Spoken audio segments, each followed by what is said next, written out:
На данный момент Российско-Кыргызский фонд развития часть своего капитала размещает в государственных и коммерческих банках, чтобы они на льготных условиях кредитовали малый и средний бизнес. Также создано агентство ипотечного кредитования. Первоначальный взнос рассматривается в сумме 10 миллионов долларов. На оставшиеся деньги, а это около 460 миллионов долларов, фонд собирается кредитовать напрямую.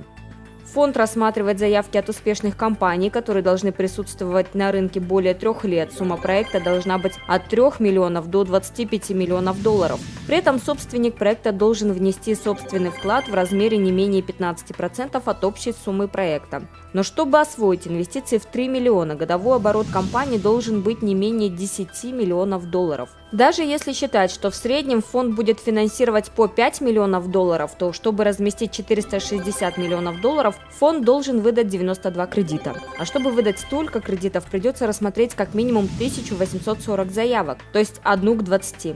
Возникает вопрос, а есть ли в Кыргызстане столько компаний с оборотом как минимум 10 миллионов долларов? У нас нет открытых данных, по разной информации всего 30-50.